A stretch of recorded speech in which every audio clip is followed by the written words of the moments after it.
शैला रजा साहिबा।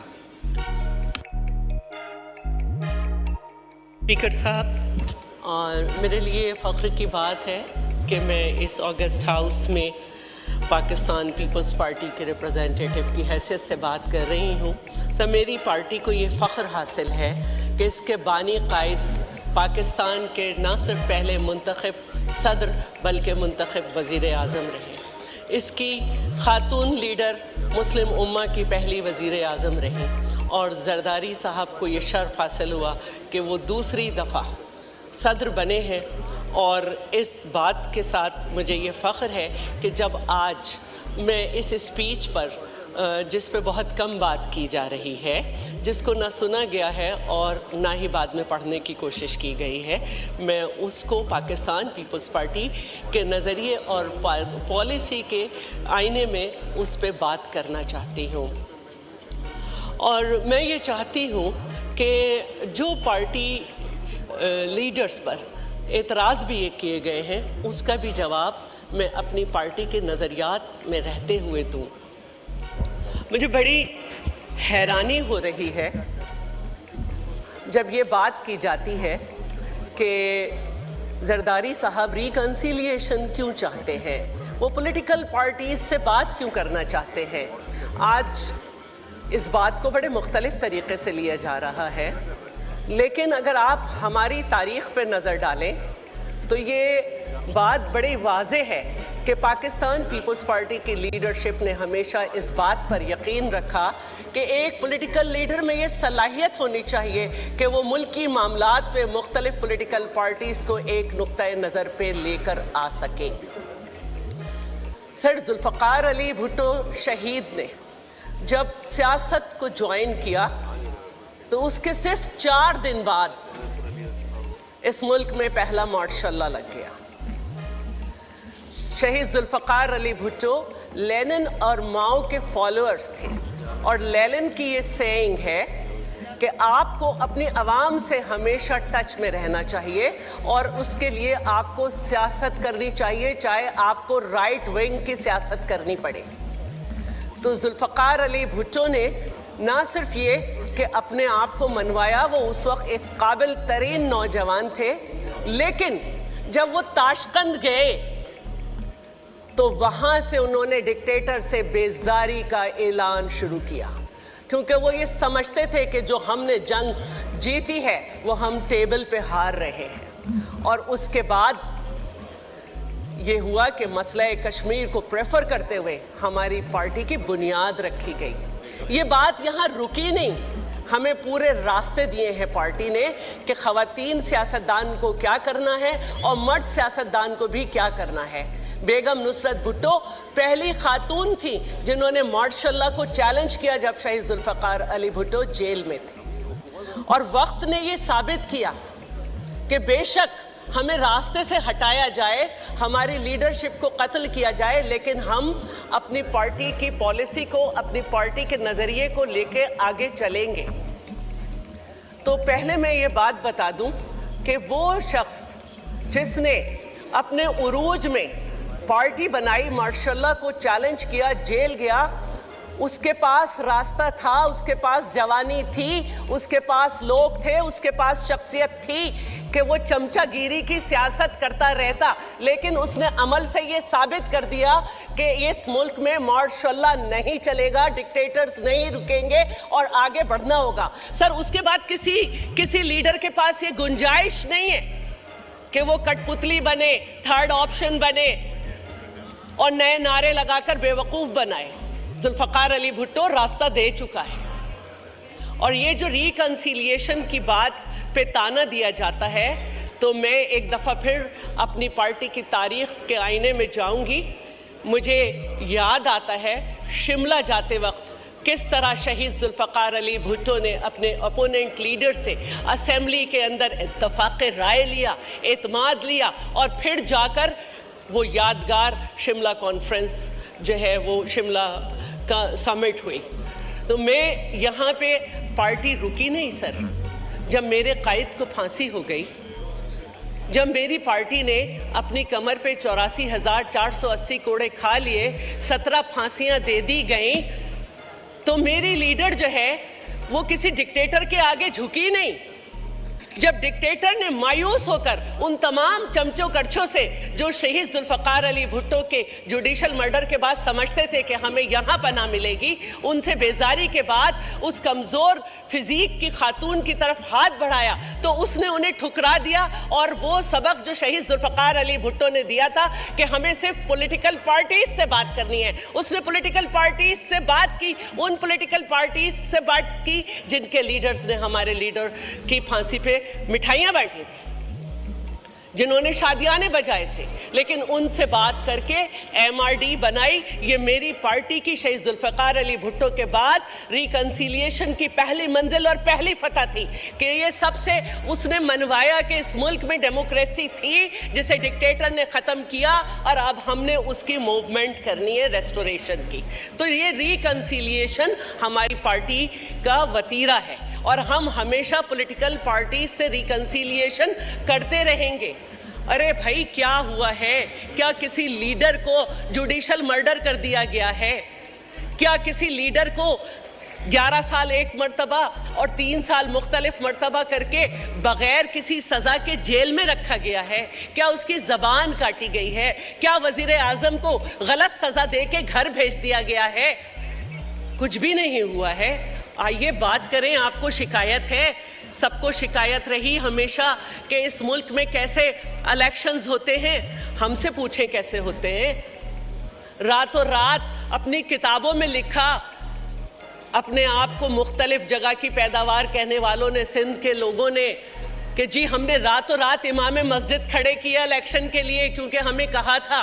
क्या हमें नहीं मालूम कि शहरी सतह पर डिक्टेटर ने कौन सी तंजीम बनाकर जो है लिसानी सियासत की बुनियाद डाली? क्या हमें नहीं मालूम कि सिर्फ एक पीपल्स पार्टी को पीछे करने के लिए किस तरह जो है हॉरिजेंटली और वर्टिकली दरारें डाली गई मुल्क में, ज़बान की बुनियाद पे, बरादरी की बुनियाद पे? लेकिन हम पीछे नहीं हटे।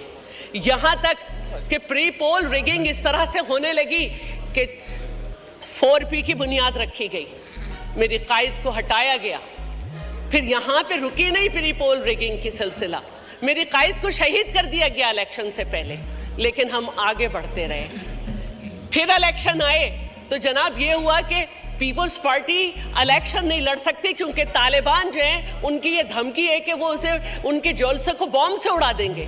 तमाम पॉलिटिकल पार्टीज उचक उचक के अपनी जो है वो कैंपेन चलाती रहीं, लेकिन हमने पॉलिटिकल पार्टी ही से बात की।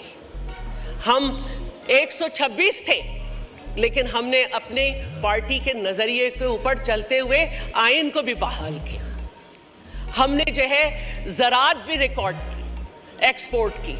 हमने जो है वो अपनी अवाम के लिए 1000 साल के लिए सोचा और CPAC जो है वो उसकी बुनियाद रखी गई। तो हम आज भी जब आपसे और सबसे रिकंसिलिएशन की बात करते हैं तो अपने मुल्क के लिए करते हैं, इस पार्लियामेंट के लिए करते हैं कि इस पार्लियामेंट को ताला ना लगे, यहाँ पे अवाम के मसाइल सुने जाएं। आइए बात करें। हमें देखिए 44 साल के बाद उसी इदारे से इंसाफ मांगते हैं जहाँ से मेरे कायद को शहीद किया गया, जुडिशल मर्डर किया गया। उसी इदारे से इंसाफ मांगते हैं कि मेरे कायद ने समझते थे, बैरिस्टर थे, बार एट लॉ किया हुआ था, मैं यही सब कहूँगी ना, लेकिन माय लॉर्ड कहते हुए फांसी पे चढ़ गए क्योंकि वो समझते थे कि आज मुझे अगर हटाया जा रहा है तो मैं एक नज़रिए पे चल रहा हूँ और मेरा नज़रिया हमेशा जिंदा रहेगा। और सर आज भी वो नज़रिया जिंदा है और हम रिकंसिलिएशन की बात करते हैं। हमें मालूम है कि हमें इसी असेंबली से रास्ता निकालना है। हमें जो भी रिफॉर्म्स करनी है, चाहे इलेक्टोरल रिफॉर्म्स करें, चाहे जुडिशल रिफॉर्म्स करें, हमने इसी असेंबली से करनी है। मैं दावत देती हूँ तकरीर के पहले हिस्से पे बात करते हुए कि आइए किसी भी ताकत की कठपुतली बनने के बजाय बेहतर है कि अब सियासी रास्ता इख्तियार कीजिए। सर इस स्पीच में बात की गई है एजुकेशन पर और हेल्थ पर। मैं ये कहना चाहती हूँ कि मुझे खुशी हुई कि कंटेनर का इस्तेमाल अब पंजाब में भी हुआ। मैं चाहती हूँ कि सूबे सिंध की तरह चेस्ट पेन यूनिट्स भी कंटेनर में बनाए जाएं। मैं ये चाहती हूँ कि जो टेली मेडिसिन का रास्ता हमारे सिंध में हुआ है, अपने अवाम को जो है सहूलत देने के लिए सेहत की, उन पे अमल किया जाए। जिस तरह state of the art hospitals बनाए गए हैं पूरे सिंध में, चाहे वो दिल के हों, चाहे वो गुर्दे के हों, चाहे वो जिगर के हों, इस तरह से मैं चाहती हूँ कि पूरे मुल्क में ये हॉस्पिटल्स बने। जहाँ भी मेरे कायद बिलावल भुट्टो जाते हैं, लोग उनसे यही डिमांड करते हैं। और क्योंकि हमारे पास टाइम कम है, इंशाल्लाह ज़िंदगी रही तो मैं आपको वो तादाद दूंगी कि जब से ये हॉस्पिटल्स बने हैं उसमें कितने पेशेंट्स पूरे पाकिस्तान से आए हैं। तो अगर तमाम सूबे इस पे अमल करेंगे तो मुझे खुशी होगी कि जो एक पेशेंट का लोड है, आबादी का तो ऑलरेडी सिंध में है, क्योंकि जो हमारी माशी पॉलिसी है, जो हमारे हालात हैं, उससे तमाम सूबों के लोग हमारे यहाँ आते हैं, लेकिन ये पेशेंट का लोड कम होगा। एजुकेशन को बात की गई और ख़ास तौर पर कहा यह जाता है कि बड़े कम पॉइंट्स थे। जी, आप 777 पॉइंट्स रखें, इम्प्लीमेंट एक पे भी ना हो तो उससे बेहतर है कि आप कम पॉइंट रखें जिनसे सारे पॉइंट्स इंटरलिंक हैं, उन पे बात करें और इम्प्लीमेंटेशन की कोशिश करें। क्योंकि यहाँ ये बात होती रही कि सिंध में नहीं है उसका जो असर है, तो मैं ये बात करूँगी कि एजुकेशन पे मैं जब बात करना चाहती हूँ तो इस पे ज़ोर दिया गया है कि आउट ऑफ स्कूल जो चिल्ड्रन हैं, और ये पूरे पाकिस्तान में है और बहुत से सूबों में ज़्यादा भी, बहुत सूबे में ज़्यादा भी होंगे किसी में, लेकिन पब्लिक प्राइवेट पार्टनरशिप में हमने बहुत सारे आउट गोइंग स्कूल बच्चों को स्कूल्स में भेजा है। और एक तेज़ तरीन जो है वो सिलेबस इंट्रोड्यूस कराया गया है, जिसमें वो बच्चे जो लेट स्कूल जा रहे हैं या नहीं जा रहे हैं वो 2 से 3 साल में करें। तो मैं चाहती हूँ कि ये सब जगह हो। और सर, इसके साथ साथ जो हमने पॉलिसी इख्तियार की है, क्योंकि जब हमने शहीद बीबी के बाद इक़्तिदार संभाला था तो लियारी में हमें गैंगस्टर तोहफे में मिले थे, लेकिन आज वहाँ पे मेडिकल कॉलेज भी है और पाकिस्तान बनने के बाद दूसरी जर्नल यूनिवर्सिटी भी है। हमने किला कमा किया है उन लोगों का। और मैं ये चाहती हूँ कि जिस तरह सिंध मदरसतुल इस्लाम, कॉमिक्स कॉलेज और लॉ कॉलेज को हमने यूनिवर्सिटी के दर्जे दिए और 15 से ज़्यादा यूनिवर्सिटीज़ का क़याम अमल में आया है, एजुकेशन को फोकस करें और ख़ास तौर पे लड़कियों की बात की है। शुक्रिया सर, मैं थोड़ी सी बस स्पीच को वाइंड अप कर लें, 12 मिनट हो गए प्लीज। मैं बस स्पीच पे वाइंड अप कर लें, मैं स्पीच पे कर रही हूँ थोड़ी सी। तो ये जो सिर्फ बच्चियों के भी आउट ऑफ स्कूल है, इनके अलावा ख़वातीन के ऊपर ज़्यादा से ज़्यादा उनके लीगल प्रोटेक्शन पे हमने सबसे ज़्यादा काम किया है। मैं दावत देती हूँ तमाम सूबों को कि वो चाइल्ड मैरिज रेस्ट्रेंट एक्ट, बच्चों की शादी की उम्र के ऊपर बात की जाए। तमाम सूबों में गुनाह समझा जाता है इस पे। और prevention and protection from the domestic law जो सिंध का है, इसको प्लीज़ सब इसको स्टडी करें और इस पे बात करें। इसके अलावा मैं ये बात करना चाहती हूँ कि शहीद जुल्फ़कार अली भुट्टो ने सीटों और सेंटरों से निकाल के जो चाइना की तरफ रुख किया और 5000 मुरब्बा मील के साथ K2 हमारे हिस्से में आया, हमें अपने इन दोस्तों की तरफ तवज्जो देनी है। इस्लामी सरबराही कॉन्फ्रेंस को याद करती हूँ तो टर्की, सऊदी अरब, ईरान और इन सबको अपने दोस्तों को भूलना नहीं चाहिए। सर, छोटी छोटी बातें, छोटे छोटे तोहफों पे मुल्कों से दोस्ती ख़राब नहीं की जाती है। नीयत को, इंसान को मजबूत रख के पाकिस्तान के लिए सोचना चाहिए। जहाँ कश्मीर की बात है तो मैं ये समझती हूँ कि 1000 साल में हमें अगर जंग करनी पड़ी तो हम इस बात को भूलते नहीं कि ये मेरे कायद ने कहा है। फाइनेंस पे मैं सिर्फ ये बात करना चाहती हूँ कि बार बार ये बात हो रही है कि चार्टर ऑफ इकोनॉमी होना चाहिए ताकि हम वो बार बार खिफत ना उठा सकें जो एक दफ़ा हमने 97 में उठाई कि जो हमारे पावर प्रोजेक्ट्स थे वो लपेट दिए गए। फिर CPAC पे भी यही बात होती है।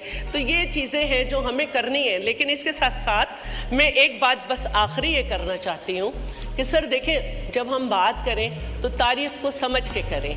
कोटा सिस्टम जो है, ये कोटा जो है ये फेडरल सब्जेक्ट है और शहीद जुल्फ़कार अली भुट्टो ने 10 साल के लिए लगाया था। चौथे साल उन्होंने अपनी हुकूमत ख़त्म की।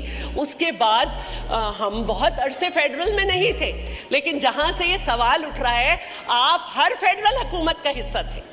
आपने कभी एक रेजोल्यूशन नहीं इस पे दी कि कोटा सिस्टम को ख़त्म किया जाए। Thank you.